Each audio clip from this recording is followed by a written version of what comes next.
ലോക ചരിത്രം പരിശോധിച്ചാൽ സാമ്രാജ്യങ്ങൾക്കും അധികാരങ്ങൾക്കും വേണ്ടിയായിരുന്നു ആദ്യത്തെ യുദ്ധങ്ങൾ. പിന്നീട് ഗൾഫ് രാജ്യങ്ങളിലെ എണ്ണപ്പാടങ്ങൾക്ക് വേണ്ടിയായി ലോകത്തിന്റെ പോരാട്ടം. എന്നാൽ ലോകം ഇനി മറ്റൊരു മഹായുദ്ധത്തിലേക്ക് നീങ്ങുകയാണെങ്കിൽ അത് മണ്ണിനോ പെട്രോളിനോ വേണ്ടിയായിരിക്കില്ല. മറ്റെന്തിനായിരിക്കും? നമുക്ക് നോക്കാം.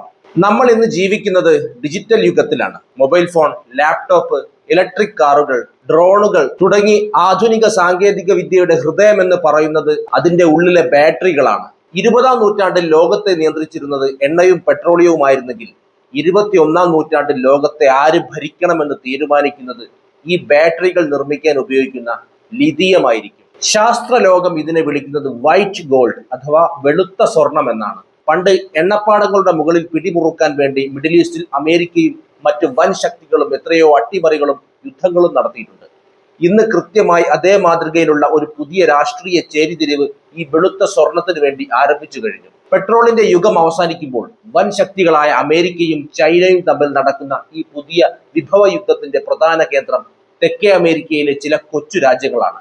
എന്താണ് ഇതിന്റെ പിന്നിലെ യഥാർത്ഥ കഥ എന്ന് നമുക്ക് വിശദമായി ഒന്ന് നോക്കാം. നമുക്കാദ്യം ഇതിന്റെ ഭൂമിശാസ്ത്രം ഒന്ന് പരിശോധിക്കാം. ലോകത്തിൽ ലഭ്യമായിട്ടുള്ള ആകെ ലിഥിയം നിക്ഷേപത്തിന്റെ പകുതിയിലധികവും കേന്ദ്രീകരിച്ചിരിക്കുന്നത് തെക്കേ അമേരിക്കയിലെ 3 രാജ്യങ്ങളിലാണ്: ബൊളീവിയ, അർജന്റീന, ചിലി. ലോക ഭൂപടം എടുത്തു നോക്കിയാൽ ഈ 3 രാജ്യങ്ങളും ചേർന്ന് ഒരു ത്രികോണ ആകൃതി ഉണ്ടാകുന്നതായി കാണാം. അതുകൊണ്ട് തന്നെ അന്താരാഷ്ട്ര തലത്തിൽ ഈ മേഖലയെ വിളിക്കുന്നത് ലിഥിയം ട്രയാങ്കിൾ എന്നാണ്. ഇവിടുത്തെ ഭൂപ്രകൃതി വലിയ മരുഭൂമികളും ഉപ്പുപാടങ്ങളും നിറഞ്ഞതാണ്. ബൊളീവിയയിലെ സലാർ ഡി ഉയിനി പോലുള്ള ലോക പ്രശസ്തമായ ഉപ്പുപാടങ്ങൾക്കടിയിലുള്ള ഉപ്പുവെള്ളത്തിൽ നിന്നാണ് വളരെ ചെലവ് കുറഞ്ഞ രീതിയിൽ ലിഥിയം വേർതിരിച്ചെടുക്കുന്നത്. ഈ ഉപ്പുപാടങ്ങളിൽ ഒളിച്ചു കിടക്കുന്ന കോടിക്കണക്കിന് ഡോളറിന്റെ വിഭവം തന്നെയാണ് ലോകത്തിന്റെ എല്ലാ വൻകിട കമ്പനികളുടെയും വൻ ശക്തി രാജ്യങ്ങളുടെയും ഉറക്കം കെടുത്തുന്നത്. ഈ മത്സരത്തിൽ ചൈനയാണ് കളി വളരെ നേരത്തെ തുടങ്ങിയത്. അമേരിക്കയും യൂറോപ്പും ഇലക്ട്രിക് വാഹനങ്ങളെ കുറിച്ച് ചിന്തിച്ചു തുടങ്ങുന്നതിനും ഒരു ദശകം മുൻപ് തന്നെ ചൈന ഒരു കാര്യം മുൻകൂട്ടി കണ്ടു: ഭാവിയിൽ ലോകം ഹരിത ഊർജത്തിലേക്ക് മാറും. അതിന് ലിഥിയം അത്യാവശ്യമാണ്. ചൈന വളരെ ആസൂത്രിതമായി തന്ത്രങ്ങൾ മെനഞ്ഞു. അവർ തെക്കേ അമേരിക്കൻ രാജ്യങ്ങളിൽ വൻതോതിൽ പണം നിക്ഷേപിക്കാൻ തുടങ്ങി. അവിടുത്തെ പ്രധാന ഖനന കമ്പനികളുടെ വലിയൊരു പങ്ക് ഓഹരികളും ചൈനീസ് കമ്പനികൾ വാങ്ങിപ്പിടിച്ചു. അതിലുപരിയായി ലോകത്ത് ഖനനം ചെയ്തെടുക്കുന്ന ലിഥിയം ശുദ്ധീകരിച്ച് അതിനെ ബാറ്ററി ഗ്രേഡാക്കി മാറ്റാനുള്ള സാങ്കേതിക വിദ്യയുടെ സിംഹഭാഗവും ചൈന സ്വന്തമാക്കി വെച്ചിരിക്കുകയാണ്. അതായത് ലോകത്ത് എവിടെ ലിഥിയം ഖനനം ചെയ്താലും അത് ഉപയോഗപ്രദമായ ഒരു ബാറ്ററി ആകണമെങ്കിൽ ചൈനയുടെ ഫാക്ടറികളിൽ എത്തിയേ തീരൂ എന്ന അവസ്ഥ ചൈന ഉണ്ടാക്കിയെടുത്തു. തങ്ങൾ ഒരുപാട് വൈകിപ്പോയി എന്ന് അമേരിക്ക തിരിച്ചറിഞ്ഞത് അടുത്ത കാലത്താണ്. ഇലക്ട്രിക് വിപ്ലവം വരുമ്പോൾ അതിന്റെ പൂർണ്ണ നിയന്ത്രണം ചൈനയുടെ കയ്യിലായാൽ അമേരിക്കൻ സാമ്പത്തിക മേധാവിത്വത്തിനും ആഗോള സ്വാധീനത്തിനും അത് വലിയ തിരിച്ചടിയാകും. അത് തിരിച്ചറിഞ്ഞുകൊണ്ട് അമേരിക്ക ഇപ്പോൾ ശക്തമായി കളം മാറ്റി ചവിട്ടുകയാണ്. അമേരിക്കൻ വിദേശകാര്യ മന്ത്രാലയം തങ്ങളുടെ സ്വാധീനം ഉപയോഗിച്ച് ചിലിയിലെയും അർജന്റീനയിലെയും സർക്കാരുകളുമായി പുതിയ വ്യാപാര കരാറുകൾ ഉണ്ടാക്കാൻ സമ്മർദ്ദം ചെലുത്തുന്നുണ്ട്. അമേരിക്കൻ കമ്പനിയായ ടെസ്ലയും മറ്റു വമ്പന്മാരും നേരിട്ട് ഈ രാജ്യങ്ങളിൽ കോടിക്കണക്കിന് ഡോളറിന്റെ നിക്ഷേപവുമായി രംഗത്തെത്തിക്കഴിഞ്ഞു. കൂടാതെ തദ്ദേശീയമായി ലിഥിയം വിതരണ ശൃംഖലകൾ ഉണ്ടാക്കാൻ അമേരിക്കൻ മിനറൽ സെക്യൂരിറ്റി പാർട്ണർഷിപ്പ് പോലുള്ള പുതിയ അന്താരാഷ്ട്ര കൂട്ടായ്മകൾക്കും രൂപം നൽകിയിട്ടുണ്ട്. പക്ഷേ ഈ വൻ ശക്തികളുടെ കടുത്ത മത്സരം തെക്കേ അമേരിക്കൻ രാജ്യങ്ങളിൽ വലിയ രാഷ്ട്രീയ പ്രതിസന്ധികളാണ് ഉണ്ടാക്കുന്നത്. ഇതിന് ഏറ്റവും വലിയ ഉദാഹരണമാണ് ബൊളീവിയ. ലോകത്തിലെ ഏറ്റവും വലിയ ലിഥിയം നിക്ഷേപമുള്ള രാജ്യമാണ് ബൊളീവിയ. പക്ഷേ അവിടുത്തെ ഇടതുപക്ഷ ഗവൺമെന്റുകൾ ഈ പ്രകൃതിദത്ത വിഭവം വിദേശ കമ്പനികൾക്ക് പൂർണ്ണമായി കൊള്ളയടിക്കാൻ വിട്ടുകൊടുക്കാൻ തയ്യാറല്ല. അവർ ലിഥിയം ഖനനം ദേശീയവൽക്കരിക്കുകയും തങ്ങളുടെ മണ്ണിലെ വിഭവത്തിന്റെ പരമാധികാരം തങ്ങൾക്കായിരിക്കണമെന്ന് പ്രഖ്യാപിക്കുകയും ചെയ്തു. ഇത് അമേരിക്കൻ താല്പര്യങ്ങൾക്ക് വലിയൊരു തടസ്സമാണ്. അതുകൊണ്ട് തന്നെ ബൊളീവിയയിൽ അടുത്ത കാലത്തുണ്ടായ രാഷ്ട്രീയ അസ്ഥിരതകൾക്കും ഗവൺമെന്റുകളെ അട്ടിമറിക്കാനുള്ള ശ്രമങ്ങൾക്ക് പിന്നിൽ ഈ ലിഥിയം രാഷ്ട്രീയം വലിയൊരു പങ്ക് വഹിച്ചിട്ടുണ്ടെന്ന് പല അന്താരാഷ്ട്ര രാഷ്ട്രീയ നിരീക്ഷകരും വിലയിരുത്തുന്നുണ്ട്. അതേസമയം ചൈന വളരെ തന്ത്രപരമായി ബൊളീവിയൻ സർക്കാരുമായി ചേർന്ന് നേരിട്ട് ലിഥിയം പ്രോസസ്സിംഗ് പ്ലാന്റുകൾ സ്ഥാപിക്കാനുള്ള കോടിക്കണക്കിന് ഡോളറിന്റെ ഔദ്യോഗിക കരാറുകൾ ഒപ്പിടുകയും ചെയ്തു. രാഷ്ട്രീയത്തിന് പുറമെ ഈ മേഖലയിൽ കടുത്ത പാരിസ്ഥിതിക പ്രശ്നങ്ങളും വലിയ ജനകീയ പ്രക്ഷോഭങ്ങൾക്ക് കാരണമാകുന്നുണ്ട്. ലിഥിയം ഉൽപാദനം ഒട്ടും പരിസ്ഥിതി സൗഹൃദമല്ല എന്നതാണ് യാഥാർത്ഥ്യം. 1 ടൺ ലിഥിയം വേർതിരിച്ചെടുക്കാൻ ഏകദേശം 20 ലക്ഷം ലിറ്റർ വെള്ളം ആവശ്യമാണ്.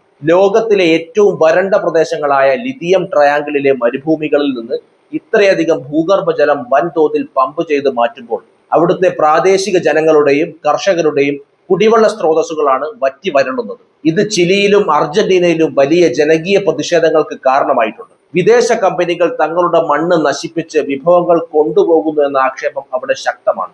നമ്മൾ ഇതിന്റെ ഭാവിയിലേക്ക് നോക്കുകയാണെങ്കിൽ വരും വർഷങ്ങളിൽ ലോകത്തിന്റെ ഗതി നിശ്ചയിക്കാൻ പോകുന്നത് ഈ ലിഥിയം ട്രയാങ്കിളിനെ നിയന്ത്രിക്കുന്നവരായിരിക്കും. പെട്രോളിയത്തിന്റെ വിലയും വിതരണവും ഒരു കാലത്ത് ഒരൊറ്റ കയ്യിൽ നിർത്താൻ മിഡിൽ ഈസ്റ്റ് രാജ്യങ്ങൾ ചേർന്ന് ഒപെക് എന്നൊരു കൂട്ടായ്മ ഉണ്ടാക്കിയത് നമ്മൾ കണ്ടിട്ടുണ്ട്. സമാനമായ രീതിയിൽ ഈ തെക്കേ അമേരിക്കൻ രാജ്യങ്ങൾ ചേർന്ന് ഒരു ലിഥിയം ഒപെക് രൂപീകരിക്കാനുള്ള ചർച്ചകൾ ഇപ്പോൾ സജീവമായി നടത്തുന്നുണ്ട്. അങ്ങനെ സംഭവിച്ചാൽ ഭാവിയിൽ ഇലക്ട്രിക് വണ്ടികളുടെയും സ്മാർട്ട് ഫോണുകളുടെയും ഒക്കെ അന്താരാഷ്ട്ര വില നിശ്ചയിക്കുന്നത് ഈ രാജ്യങ്ങളായിരിക്കും. എണ്ണയ്ക്ക് വേണ്ടിയുള്ള പരമ്പരാഗത യുദ്ധങ്ങളുടെ കാലം സാവധാനം അവസാനിക്കുകയാണ്. ഇനി വരാൻ പോകുന്നത് ഹരിത ഊർജത്തിനും ആധുനിക സാങ്കേതിക വിദ്യയ്ക്കും വേണ്ടിയുള്ള പുതിയ വിഭവ യുദ്ധങ്ങളാണ്. വൻ ശക്തികളുടെ ഈ പുതിയ ചോരക്കളിയിൽ തെക്കേ അമേരിക്കൻ രാജ്യങ്ങൾ തങ്ങളുടെ വിഭവങ്ങൾ ഉപയോഗിച്ച് സ്വന്തം കാലിൽ നിൽക്കുമോ, അതോ പണ്ട് മിഡിൽ ഈസ്റ്റിന് സംഭവിച്ചതുപോലെ വൻ ശക്തി രാജ്യങ്ങളുടെ ഒരു നിഴൽയുദ്ധ വേദിയായി മാറി തകരുമോ എന്നത് വരും ദശകങ്ങളിൽ നമ്മൾ കാണാനിരിക്കുന്ന ഏറ്റവും വലിയ അന്താരാഷ്ട്ര രാഷ്ട്രീയ കാഴ്ചയായിരിക്കും. ചൈനയോ അമേരിക്കയോ ഇതിൽ ജയിക്കുക എന്ന ചോദ്യം ഇവിടെ വളരെ പ്രസക്തമാണ്. അമേരിക്ക ഈ വിഷയത്തെക്കുറിച്ച് ചിന്തിക്കുന്നതിനും 10 വർഷം മുൻപേ ചൈന കളം പിടിച്ചു കഴിഞ്ഞിരുന്നു. കേവലം ഖനനം മാത്രമല്ല ചൈനയുടെ കരുത്ത്. ലിഥിയം മണ്ണിൽ നിന്ന് ഖനനം ചെയ്തെടുത്താൽ അത് നേരിട്ട് ബാറ്ററിയിൽ ഉപയോഗിക്കാൻ കഴിയില്ല. അതിനെ കെമിക്കൽ പ്രോസസ്സിങ്ങിലൂടെ ബാറ്ററി ഗ്രേഡ് ആക്കി മാറ്റണം. ഈ ശുദ്ധീകരണ പ്രക്രിയയുടെ 60 മുതൽ 70% ഇന്ന് നടക്കുന്നത് ചൈനയിലാണ്. ലോകത്തിലെ ഏറ്റവും വലിയ ബാറ്ററി നിർമ്മാതാക്കളായ CATL, BYD തുടങ്ങിയ കമ്പനികൾ ചൈനീസ് ആണ്. അതായത് അമേരിക്ക തെക്കേ അമേരിക്കയിൽ നിന്ന് ലിഥിയം ഖനനം ചെയ്താൽ പോലും അത് ബാറ്ററി ആക്കണമെങ്കിൽ ചിലപ്പോൾ ചൈനയുടെ സാങ്കേതിക വിദ്യയെ ആശ്രയിക്കേണ്ടി വരും. ഇതാണ് ചൈനയുടെ ഏറ്റവും വലിയ വിജയം. തങ്ങൾ വൈകിപ്പോയി എന്ന് മനസ്സിലാക്കിയ അമേരിക്ക ഇപ്പോൾ വലിയ രീതിയിലാണ് തിരിച്ചടിക്കുന്നത്. ഇതിനായി അവർ പുതിയൊരു നിയമം തന്നെ കൊണ്ടുവന്നിട്ടുണ്ട്. ഇത് പ്രകാരം ചൈനീസ് വിഭവങ്ങൾ ഉപയോഗിക്കുന്ന ഇലക്ട്രിക് വണ്ടികൾക്ക് അമേരിക്കയിൽ സബ്സിഡി ലഭിക്കില്ല. ഇത് ചൈനീസ് കമ്പനികൾക്ക് വലിയൊരു തിരിച്ചടിയാണ്. കൂടാതെ ചിലി, അർജന്റീന തുടങ്ങിയ രാജ്യങ്ങളിൽ ജനാധിപത്യപരമായ സമ്മർദ്ദങ്ങൾ ചെലുത്തി ചൈനീസ് കമ്പനികളെ പുറത്താക്കാനും അമേരിക്കൻ കമ്പനികൾക്ക് കരാറുകൾ ഉറപ്പാക്കാനും വാഷിംഗ്ടൺ പരമാവധി ശ്രമിക്കുന്നുണ്ട്. ചൈനയ്ക്കാണ് നിലവിൽ മേധാവിത്വമെങ്കിലും അമേരിക്ക തങ്ങളുടെ സാമ്പത്തിക സൈനിക സ്വാധീനം ഉപയോഗിച്ച് കടുത്ത മത്സരമാണ് കാഴ്ചവെക്കുന്നത്. ഇതിനിടയിൽ ബൊളീവിയയും ചിലിയും ഒക്കെ തങ്ങളുടെ ലിഥിയം സ്വന്തമായി നിയന്ത്രിക്കാൻ ശ്രമിക്കുന്നത് ചൈനയ്ക്കും അമേരിക്കയ്ക്കും ഒരുപോലെ വെല്ലുവിളിയാണ്. ചുരുക്കത്തിൽ പറഞ്ഞാൽ സാങ്കേതിക വിദ്യയിലും വിതരണ ശൃംഖലയിലും ചൈനയാണ് മുന്നിൽ. എന്നാൽ ആഗോള രാഷ്ട്രീയ സ്വാധീനത്തിൽ അമേരിക്കയും ഒപ്പത്തിനൊപ്പമുണ്ട്. വരും വർഷങ്ങളിൽ പൂർണ്ണമായും ഒരു ചേരിയെ മാത്രം ആശ്രയിക്കാൻ ലോകരാജ്യങ്ങൾ തയ്യാറാകാത്തത് കൊണ്ട് ഇതൊരു നീണ്ട പോരാട്ടമായി തന്നെ തുടരുകയും ചെയ്യും. എന്താണ് ഈ വിഷയത്തെക്കുറിച്ച് നിങ്ങളുടെ അഭിപ്രായം? എന്തായിരുന്നാലും കമന്റ് ചെയ്യൂ. നമുക്ക് മറ്റൊരു വിഷയവുമായി വീണ്ടും കാണാം. നന്ദി.